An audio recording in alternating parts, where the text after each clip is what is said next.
Coming up on New Day at Arirang, South Korea forecasts to see a record number of new COVID-19 infections on Wednesday. Over 10,000 new cases in a 24-hour period for the first time since the virus arrived here over 2 years ago.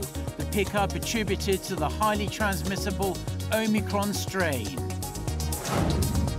The IMF has cut its global growth forecast for 2022 from 4.9 to 4.4% as the pandemic enters its third year. It cites weaker prospects for the US and Chinese economies along with persistent inflation. Plus, US President Joe Biden says Washington could sanction Russia if President Putin orders an invasion of Ukraine. The UK urges other European nations to also prepare punitive measures if Moscow turns military threats into action. Hello and welcome to this Wednesday edition of New Day at Arirang. It's 8 a.m. January 26th here in Seoul, South Korea. Thank you for joining us. I'm Kim Mo-gan. And I'm Mark Broom. Over the next hour, we will be taking a look at the biggest news stories of the day and get expert insights on the issues facing Korea and the world. We start with COVID-19, though. South Korea expecting to see daily virus figures reach another record high on this Wednesday. This as the country kicks off a new set of virus prevention measures specifically made to try and curb the spread of Omicron. For more on this, we have a reporter Shin Yeun with us here in the studio. Good morning, Yeun. Good morning. So yesterday, I remember that you said that the infection rate in South Korea has reached a record high, but today I believe this is going to break the record again. Right, we're expecting to see this Wednesday's COVID-19 tally surpass the 10,000 mark, and that's the largest daily COVID-19 count ever here in South Korea. Up until 9 p.m. on Tuesday, the country reported 9,218 infections, which was up by more than 1,780 from the day before. And this was also nearly double the amount reported last week. We've seen, with many attributing the rise to the rapid spread of Omicron, health authorities have said that with Omicron becoming the dominant strain, Korea is set on seeing a doubling phenomenon, which means that the number of new COVID-19 infections will double at speeds we've never seen before. Son Young-rae, a senior health official, said in a radio interview with local broadcaster CBS on Tuesday that Omicron could account for more than 90% of all new cases in 2 to 3 weeks' time. Accordingly, the country might see daily figures surpass 20 to 30,000 next month. And from today, South Korea is introducing Omicron-specific tailored antivirus prevention measures. But how are these going to differ from the measures we've seen before? Right. Some key changes that take effect from today is that COVID-19 screening centers will only conduct PCR testings on high-risk groups and those suspected to be infected. And everyone else will have to test themselves at screening centers, but using rapid antigen test kits instead. And the latest measures are being introduced first in the southwestern city of Gwangju, the surrounding Jeollanam-do province, and the cities of Pyeongtaek and Ansong in Gyeonggi-do province. The government is planning to expand these testing protocols nationwide as early as the end of this month or early February. And authorities have also made changes to the number of days a person infected with COVID-19 has to self-isolate or be treated at home based on their vaccination status. And for infected people that have been fully vaccinated, the quarantine period has been reduced from 10 days to 7.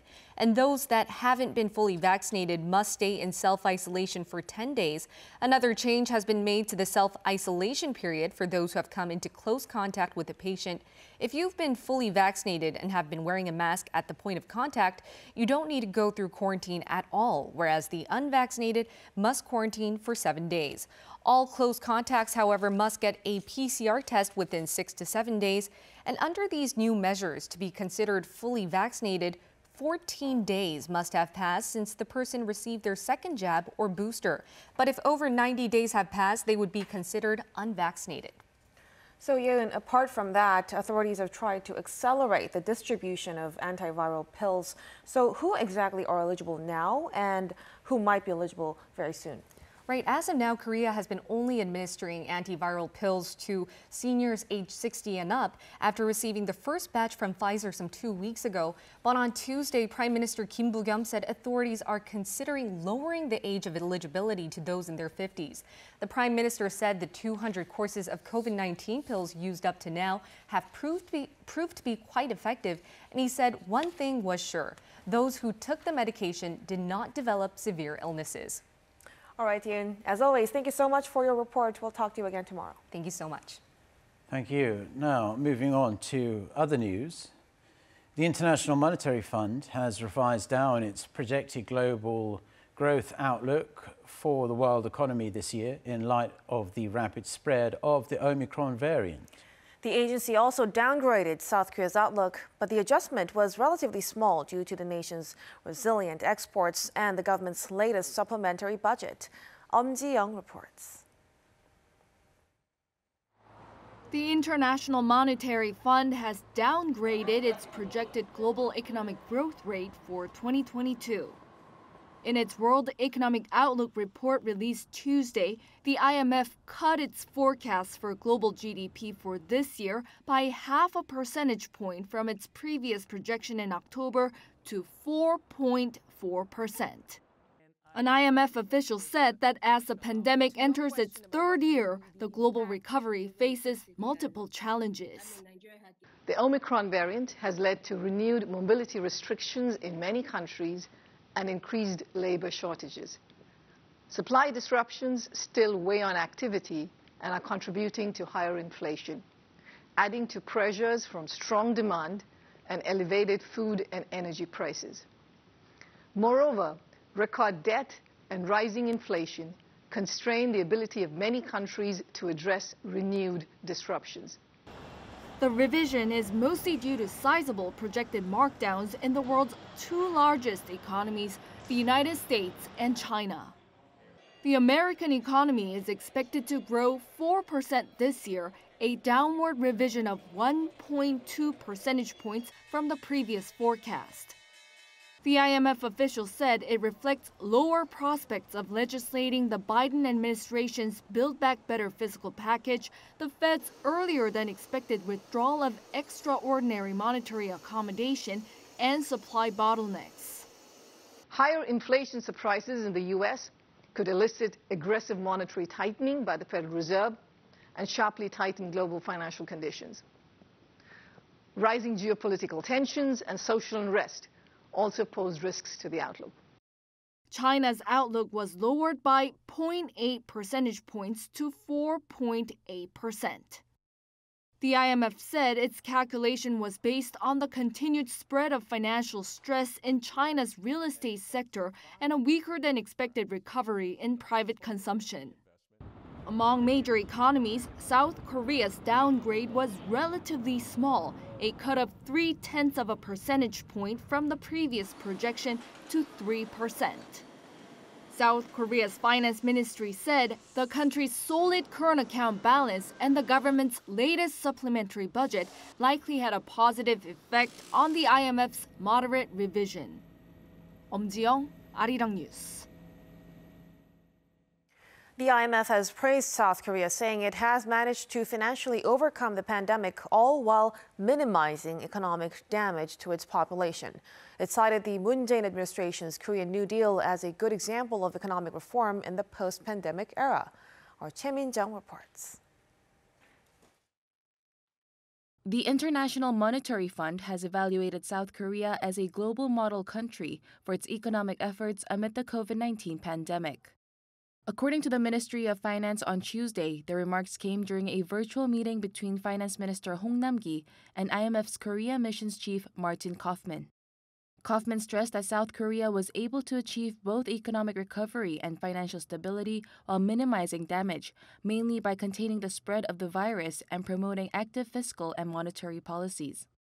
He also positively evaluated the latest supplementary budget worth 14 trillion won, equal to more than $11 billion. Looking from a mid to long-term perspective, Kaufman said the Korean New Deal is a good example of an economic reform for the post-COVID era. The IMF vowed to provide technical support if necessary to achieve net zero carbon in 2050 and raise the carbon emissions target. However, Kaufman also cited the spread of Omicron, disruption of global supply chains, global inflation, and slowing growth rates in the US and China as risk factors facing the Korean economy. He added that the country needs to further secure its fiscal stability. Meanwhile, South Korea's finance minister said the country's overcoming of the pandemic is all thanks to the citizens who trusted the government. And he vowed to make every effort to achieve 3.1% growth in 2022 through implementing flexible quarantine measures and the prompt execution of supplementary budgets. Choi Min-dang, Arirang News. South Korea's consumer sentiment edged up this month despite a surge in COVID-19 cases. According to the Bank of Korea Wednesday, the composite consumer sentiment index rose to 104.4 in January, up 0.6 points from the previous month. The central bank said tighter virus measures ease pandemic risks and thereby improve consumer confidence. A reading above 100 indicates there are more optimists than pessimists about the economy. After surveying over 150 companies from around the world on all parts of the semiconductor supply chain, the US Commerce Department has issued a rather dire warning about the enormous mismatch between global supply on the one hand and demand on the other. Kim Hyo-sun with the details. The United States is warning that the country is facing an alarming shortage of semiconductors, which is in turn posing a grave threat to factory production in the U.S. and is fueling inflation. The U.S. Commerce Department said that Tuesday following a survey on 150 global companies with whom it requested related information in September last year. The findings showed that firms which use semiconductors are down to less than 5 days of inventory, a sharp drop from 40 days in 2019. It added chips used in the production of automobiles and medical devices are especially scarce. Despite the drop in production, the Commerce Department explained that demand for chips was up 17% last year from 2019. It added that the need for chips is expected to rise going forward as technologies like 5G and electric vehicles, which consume vast amounts of semiconductors, become more widespread. Against this backdrop, Commerce Secretary Gina Raimondo urged Congress to pass the U.S. Innovation and Competition Act, which includes $52 billion in financial support for domestic semiconductor production. On top of this, she stressed that companies have to invest large portions of their own capital as well to try and resolve the problem. Kim Hyo-sun, Arirang News.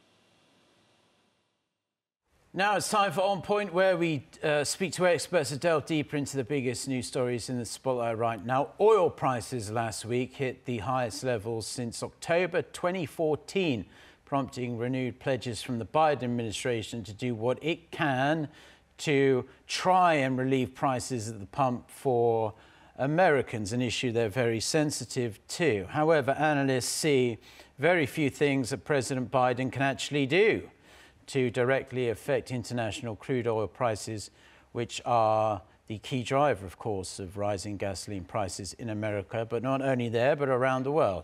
Last Thursday, Brent crude prices briefly traded at almost $90 a barrel, while analysts, investment banks, and even some officials at OPEC believe oil is headed to over $100 a barrel before too long.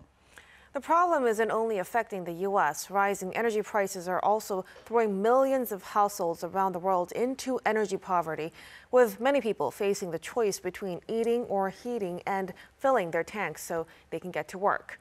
For more on this problem that affects us all, we connect to Philip Van, Senior Managing Analyst at S&P Global Platts. Good morning, Philip. Good morning, Morgan and Mark. Lovely to see you again. Thank you. So firstly, do you think world leaders, even the president of the U.S., have the tools to influence the oil market, which appears to be exclusively ruled by the laws of supply and demand and the whims of the OPEC Plus? Well, unlike the money market and fixed income securities, benchmark oil prices are not exactly directly controlled or influenced by any major global central banks or governments' monetary or economic policies. So, Frankly speaking, there's not a whole lot that global leaders can do in the short term to effectively bring prices down. Well, apart from putting pressure on the OPEC Plus to boost production, I guess. But looking at the latest oil price rally spurred by this brewing geopolitical tensions related to Ukraine situation, I must say, global leaders, they can at least try not to make matters any worse here. Now, the tensions in the Eastern Europe are raising all kinds of uncertainties and market speculation that the US might hit sanctions on Moscow to block Russian oil and gas sales, or perhaps even Russia might consider threatening the EU by cutting off their oil and gas supplies. But what I can point out is the fact that the actual physical market, Russian crude grades like Ural, Sokol, Sakhalin blend crude, these cargoes are still trading as per normal without any major disruptions.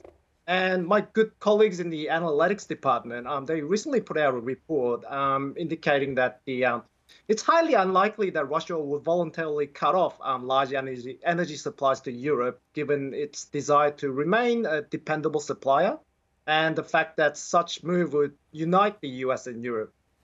So I suppose what the US, Europe, and Russian leaders should and could do is that, well, they can play the game of geopolitics all they want, but make sure to give some sort of assurance to the financial and energy markets that they'll keep the politics separated from global trades and economic activity in a way to calm the market nerves and ease the speculated bets on higher oil prices, especially in the derivatives, futures, and swaps market. Right, so forecasting which way oil prices are going to go in normal times is hard enough as it is, but especially considering the pandemic and all the other related uncertainties we have at the minute. But do you agree with some analysts who say that this is just going to get worse before it gets better? And if you think that way, do you think this is going to be a long-term issue or just a temporary blip? Well, Mark, I can tell you price forecasting is never easy, of course. And if I was so good at forecasting oil or even stock prices, I wouldn't still be working 9 to 5, right? But anyway, so is the rising prices, is this a short-term thing or is this going to be a long-term momentum? Well, if history is any lesson, geopolitical tensions never get resolved overnight, and it typically takes months, sometimes years, to settle down and come to a peaceful conclusion. I mean, you look back for Iranian nuclear talks last year, for example. At one point, the talks were seemingly progressing well, but it's back to a standstill once again, right? Now, as far as the global energy supply is concerned, well, the overall global supply condition will probably remain tight at least throughout the first half of 2022. Now, because OPEC Plus is not expected to boost the pace and scale of its current production hike strategy, while many of the smaller OPEC producers are actually struggling to meet their production quotas due to the lack of investment in not just new upstream projects, but also lack of CapEx spending just to maintain the current production capacity. And finally, in terms of demand, the Omicron variant has proved to be less deadly than the earlier Delta variant, and its impact on global oil demand is not as significant as the prior variant. So now jet fuel, aviation fuel is probably the last missing piece for the full oil demand recovery to pre-pandemic levels. Now, if we somehow see the full revival in the global aviation and the tourism industry, that's certainly going to play a big price supporting factor too at some stage in 2022. So overall, high oil prices are likely to stay for a while, say at least several more months. But Philip, given that this is such a big issue in the West, why don't the U.S. and Canada, both of which stand on enormous oil reserves, just start turning on their pumps to full capacity to counter the actions of OPEC Plus? I'll tell you this, there is a structural underinvestment, and global upstream capital expenditure has been very lackluster ever since the financial crisis back in 2008. Now, there were several instances, of course, of major oil price crash over the past 10, 15 years, and there were also multiple phases or price trend in the past decade where prices were simply hovering below the $40, $50 mark, which would be under the break-even price level for many small and medium upstream businesses. Now, this was very much the case for major non-OPEC producers too, like the US and Canada. But again, because of the structural underinvestment and lagging capex spending over the past several years, production increase cannot just simply occur overnight just like that. And especially for Canada, after such a strong pledge to become net carbon zero, right? Doing fossil fuel business is very expensive and not so much profitable over there. And it's not a lot of impetus for upstream companies to expand their projects in Canada. And finally, just touching on that point before we let you go, about all these countries pledging to go net carbon zero by 2050. Do you think to some extent many Western governments feel like their hands are tied because they are kind of concerned about really upsetting not only environmentalists, but also this just has become a hot button issue for a great many voters in those countries? Not quite. I wouldn't exactly say the current crisis of tight supply and production shortage is due to the oil companies or governments fearing a backlash or criticism from the environmentalists, as you say. It's nothing like that, to be honest. To be fair, oil producers and refiners around the world have actually been stepping up efforts and making stellar progress to minimize their carbon footprint by adopting carbon capture technology, for example, in both crude oil and middle distillate fuel production phases. Now, what I can highlight is two main reasons that may have led to the current tight supply conditions. One is the oil industry has been massively underinvesting to meet future supply due mainly to economic reasons that I've mentioned earlier. Now, second reason is that I believe the global oil industry may have underestimated the long-term future of oil demand and somewhat ended up neglecting on capex spending in the past decade or so. I mean, let's face it, despite the growing focus towards clean energy, it looks like oil will continue to be the major energy source for the world for at least next 2 decades, especially considering the slow pace of energy transition in many developing countries. Now, until now to 2050, there are going to be an estimated 2 billion more energy users in the world, and the population growth will be led by the developing countries, right? Where energy transition will be much slower and consumers there generally won't be able to afford expensive new clean energy. So the majority of the world population will likely depend on oil as a major energy source for around 10, 20 years more. All right, Philip, thank you so much for your insights. Hope to talk to you again soon. Yeah, it was a pleasure. Thank you so much. Thank you.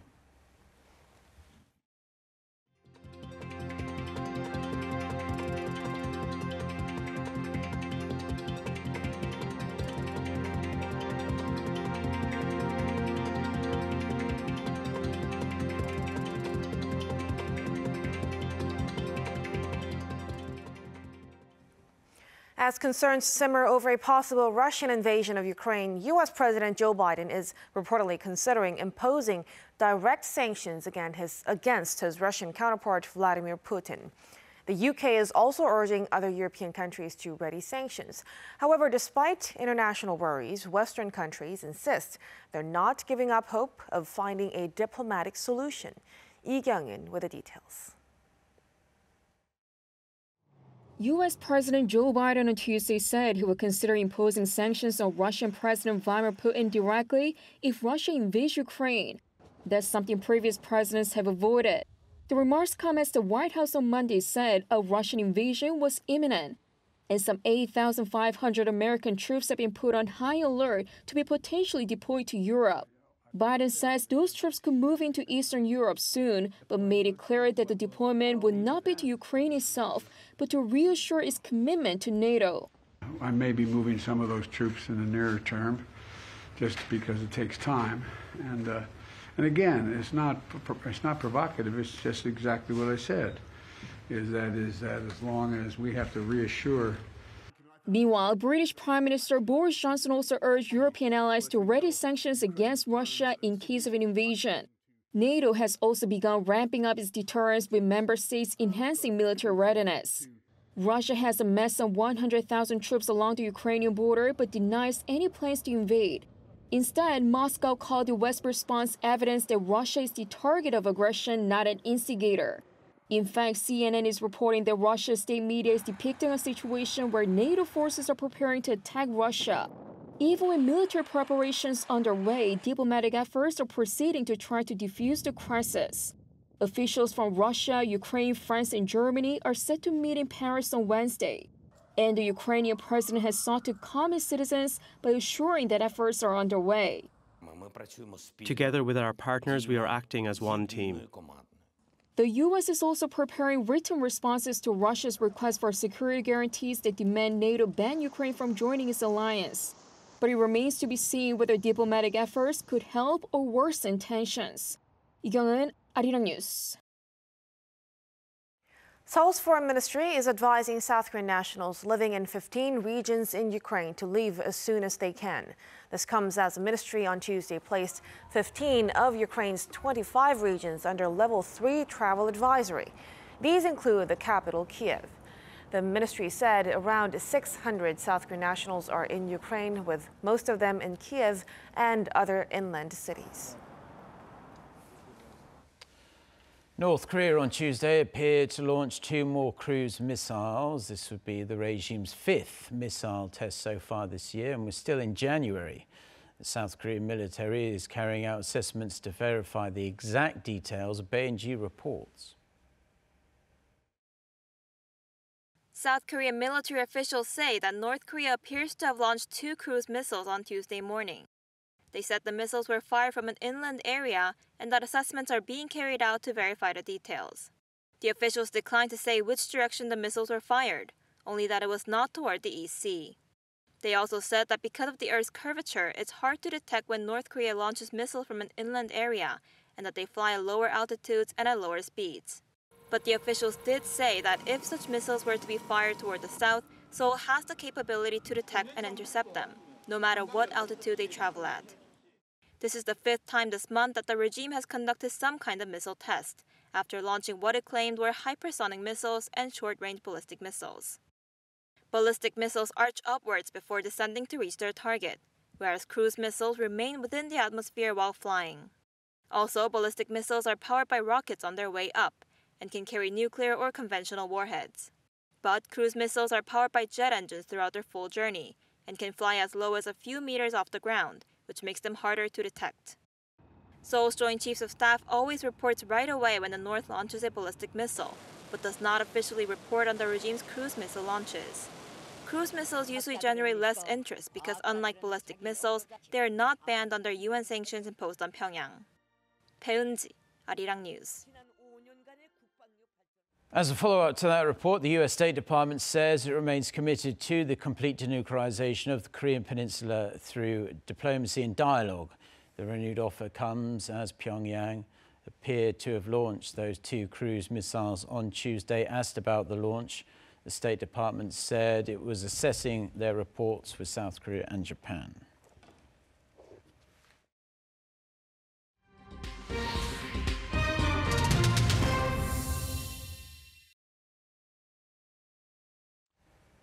Now we cross over to our Oh So-young for Global Insight and an in-depth look at important developments in world affairs. Thanks very much, Mark. It is indeed time for Global Insight, where we speak to experts from around the world on issues making headlines. Now, fears that a new 5G service in the US could ground airplanes and cause travel and logistics to grind to a halt have now dissipated. There have been warnings that a new C-band 5G technology introduced by US telecom companies could interfere with critical flight instruments, such as radio altimeters, which help estimate the distance from the ground to the bottom of the vessel, becoming crucial in low visibility operations. While the crisis appears to have been averted, we discussed just what was going on, why it happened, and whether it's the last time we hear of this problem. For this, we have Rob Pegoraro, freelance technology journalist who writes for USA Today, Fast Company, PC Mag, and other sites. We're also joined by Tommaso Melodia, director of the Institute for the Wireless Internet of Things at Northeastern University. Very warm welcome to you both. Let's start with you, Mr. Pecoraro. Sorry about stumbling there over your name. No worries. Well, it seems that the worst of the crisis is over. So are flights in the US back to normal now? They seem to be, or as normal as they can be, given we also have the coronavirus causing a lot of crews to be out sick. There are still issues, certainly with airports where you have lots of fog or weather that would require landing on instruments. And certainly, I'm looking right now at the Federal Aviation Administration site, that they're saying 90% of the U.S. commercial fleet is now cleared to operate in and out of airports near markets with C-band 5G signals active. 10% is still a lot. I see. And, well, Professor Molodia, now the crisis does seem to have been averted, but what really was the root cause of the problem? Yeah, thanks for having me. So, wireless communications clearly rely on using electromagnetic spectrum, radio waves, to carry information, right? But use of the spectrum is regulated worldwide. You can't just transmit whatever you want. And in the US, the Federal Communication Commission, or the FCC, regulates the use of spectrum and sells rights to use portions of the spectrum to various commercial entities through auctions. There was an auction in 2020 for a significant chunk of the 5G spectrum in the so-called C-band between 3.7 and 3.98 gigahertz. That's a portion of the spectrum that was not used for cellular communications before 5G. And the FCC had been doing lots of studies in the past few years to determine whether the C-band could be used for 5G, and they concluded that it was safe to do that. Now, various companies bid $80 billion to the FCC to acquire the licenses to use that portion of the spectrum, right? And AT&T and Verizon specifically bought a good part of the spectrum, and now they want to deploy their 5G network in the C-band, which is clearly precious real estate for them. Now, here comes the problem, right? That there's radar altimeters that are used in the airline industry for automated landing that operate between 4.2 gigahertz and 4.4 gigahertz. That band is reserved for them, right? Now, in a technically ideal world, you would have no problem, right? 3.7 to 4 gigahertz used by 5G, 4.2 to 4.4 used for altimeters. You have different frequency bands. 5G operates in its lane, and there's a few lanes in between that are empty to avoid spills of energy between the two technologies. Because the aviation altimeters operate in a different lane. Everything is separated, everything is nice, except for some of these old altimeters were not designed with the specifications that are required today to make sure that they don't get any interference from 5G. The old altimeters are using a larger portion of the spectrum than they should. And it's no one's fault. They were designed that way because at the time, there was no 5G to be aware of. Now, the separation between the 5G band and the 4.2 gigahertz band where the altimeters are, that's pretty wide. It's 220 megahertz. It's big. It's like 10 Wi-Fi channels, okay? So it's a wide gap. The problem is that the filters in these old altimeters are such that the signal might spill out of their lane. So the radars could be getting signal from a wider band, including 5G interference. Now, what happened is that there was a study from an association close to the airline industry in the US that claimed that theoretically there could be spills that could impact altimeters. And this was before the FCC auction. But the carriers and the FCC contend that this study is based on overly pessimistic assumptions that do not hold in reality. So it's hard. The problem is it's hard to come up with an independent evaluation because there is lack of cooperation. Some folks either don't have the 5G base stations, the altimeters, or the deployment specs that would be necessary to come up with an independent evaluation. I would say that really dangerous interference is unlikely. But still, in the current situation where nobody knows if and how many altimeters are affected, we're probably going to continue to see limitations close to major airports. Oh, Mr. Pecoraro, well, the question is, why wasn't this problem thought of before? And what kind of lessons do you think we can take away from this whole 5G airline crisis?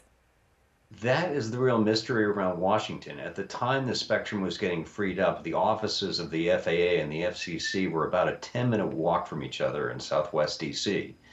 But for whatever reason, part of it seems the FCC was very intent on getting as much 5G spectrum in use to win the race to 5G, which is sort of a silly concept.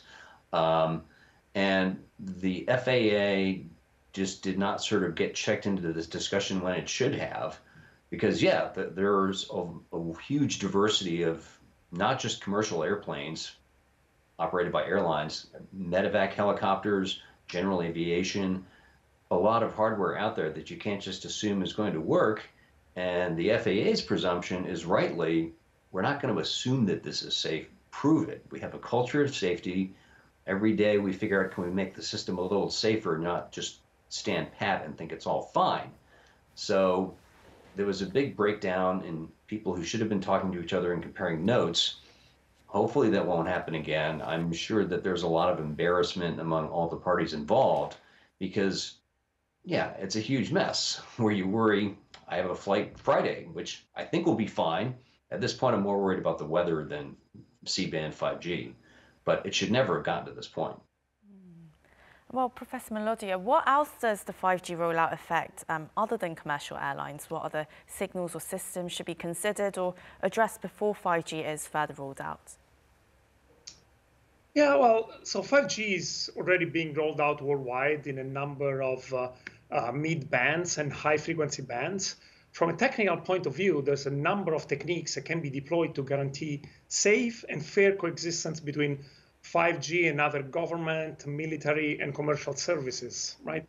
Including better filters, more restrictive spectrum masks, even a number of very sophisticated spectrum sharing techniques. So it's a matter of having the right conversations, having policy decisions at the right time, rather than really a technical problem. Then, going forward, there's going to be a lot of technologies that will enable sharing of the same spectrum bands between different services. My research group has been developing spectrum sharing techniques based on artificial intelligence that guarantee coexistence of cellular systems and Wi-Fi in unlicensed spectrum bands. And this will be applicable to other coexistence problems as well.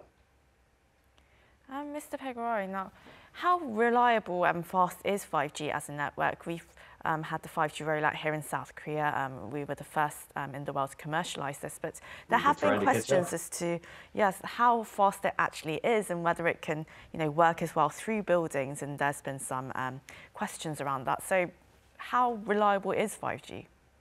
It's very much three flavors. The one you're most likely to see and least likely to be impressed by is low band 5G, which is on the same frequencies you get 4G on. So it's not a huge upgrade in speed.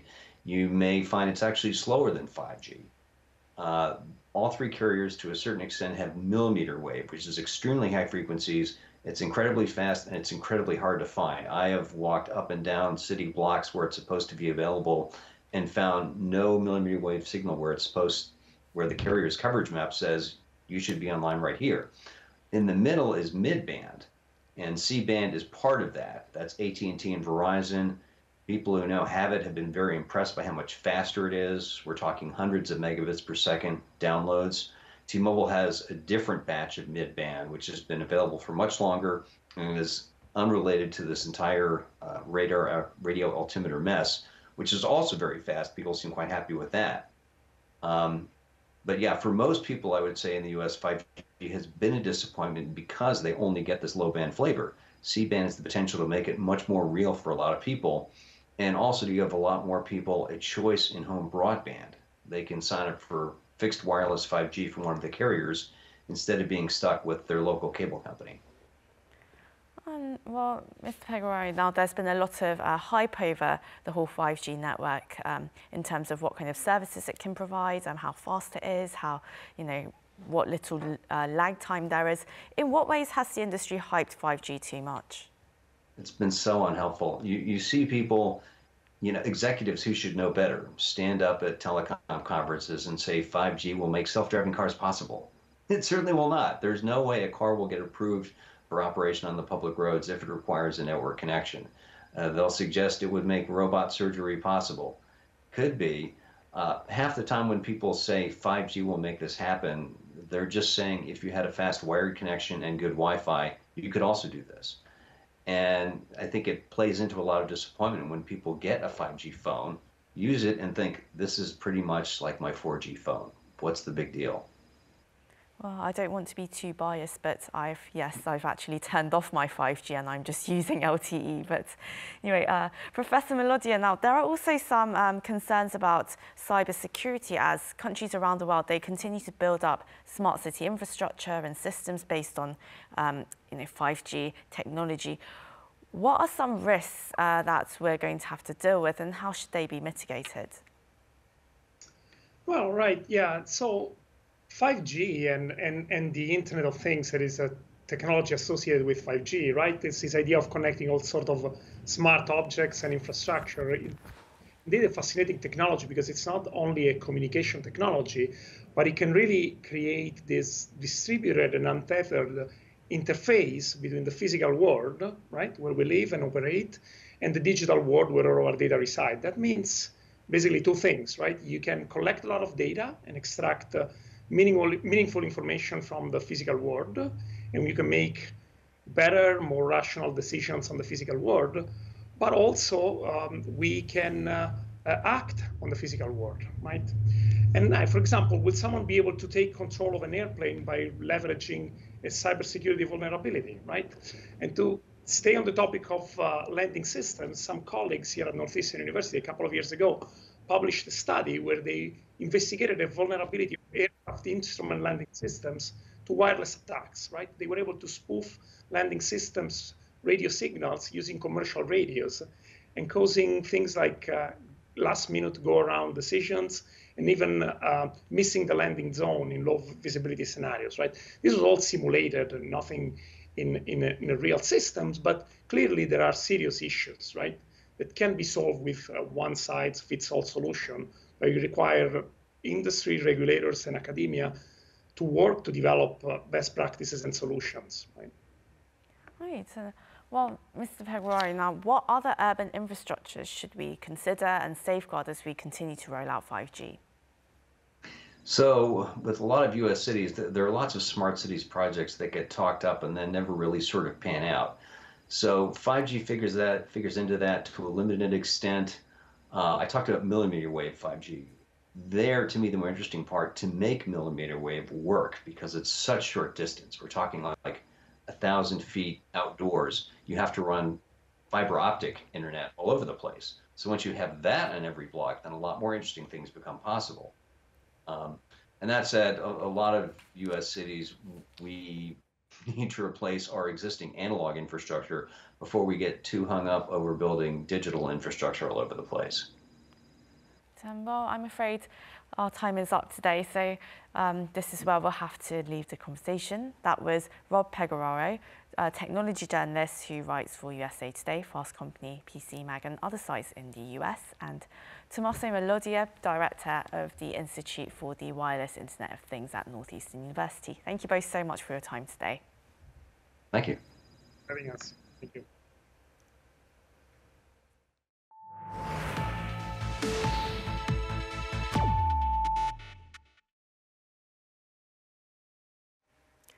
South Korea is sending its third largest Winter Olympic squad to China for the 2022 Beijing Games. We now have confirmation that the government delegation led by the country's culture minister.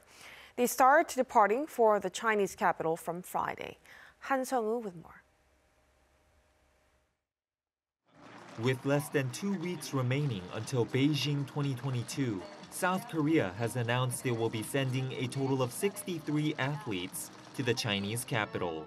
It's set to be the third largest Winter Olympic squad the country has ever assembled, behind 146 athletes on home soil in Pyeongchang 2018 and 71 for the Sochi Games in 2014. I'm excited and nervous at the same time. Feels like my first Olympics. I'll do my best to finish strong. I want to confidently show the world how hard I've trained and leave Beijing without any regrets. Among the VIPs present on Tuesday's pre-Olympic press conference in Seoul were presidential candidates Yoon Suk-yeol and An Cheol-soo, who offered encouragement to the athletes. Prime Minister Kim Buk-yeom was also there and called on the athletes to do their best, but also enjoy what could be the event of their lives. In Beijing, Korean Olympians will be accompanied by 61 officials, including COVID-19 response staff, as the nation aims to win 1 or 2 gold medals and finish in the top 15 of the medal standings. It's a modest goal considering Team Korea won at least 5 golds at 3 of the past 4 Winter Games. Leading South Korea's diplomatic representation in Beijing will be Minister of Culture, Sports and Tourism, Hwang Hee, who will be attending next Friday's opening ceremony. Speaker of the National Assembly, Park Byung-seok, will also be there as part of his parliamentary trip to China next month. Park's visit will, however, be separate from the Korean government's official Olympic delegation. Han Sung-woo, Arirang News.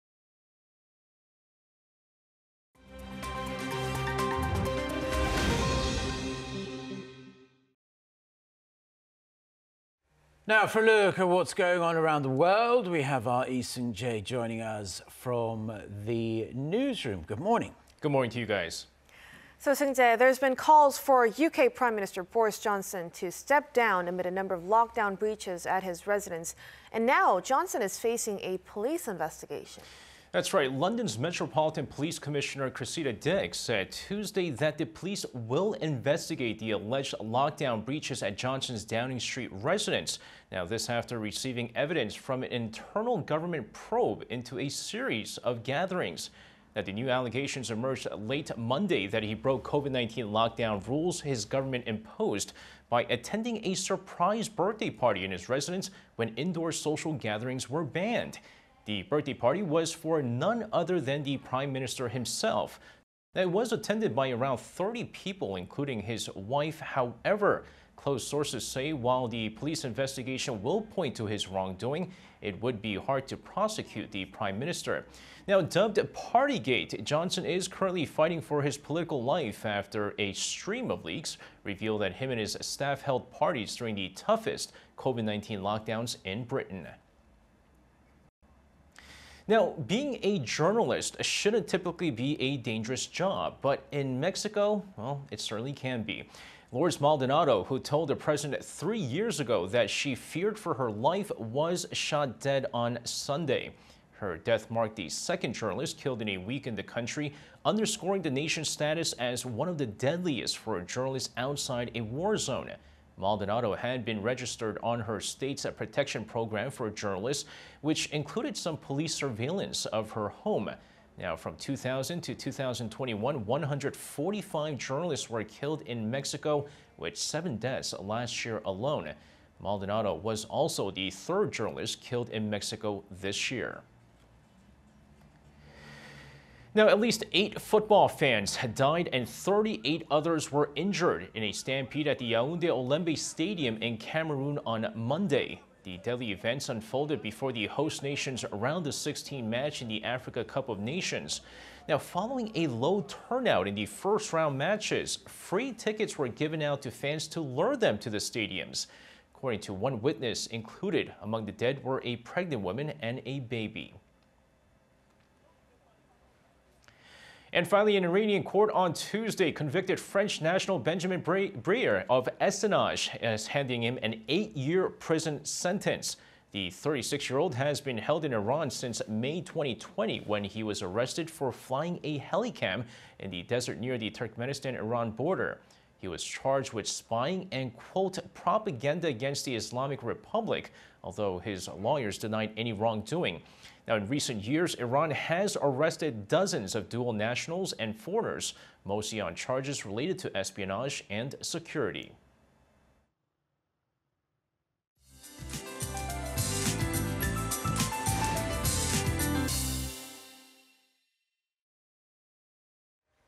Good morning. It looks to be another day with temperatures staying above seasonal norms. Well, morning temperatures were slightly colder, but highs will go up as high as yesterday. But that means it's going to be another day with fine dust. It's going to be dustier today across Korea, even on Jeju Island for most of the day. Gyeongsangdo provinces will see dust levels rising at night. A foggy start for the capital, Chungcheongdo and Jeollabuk-do provinces this morning. And morning temperatures are 1 to 4 degrees lower than the same time yesterday. Afternoon highs, though, will be a touch higher than Tuesday, Seoul going up to 5 degrees. Daegu, Gyeongju, Jeju will make it to 10 degrees Celsius this afternoon. Mostly sunny skies will be covered with dust today. Temperatures will go down as we head towards the weekend and a colder start for the Seollal holiday that's right upon us. With that, here's a look at the weather conditions around the world.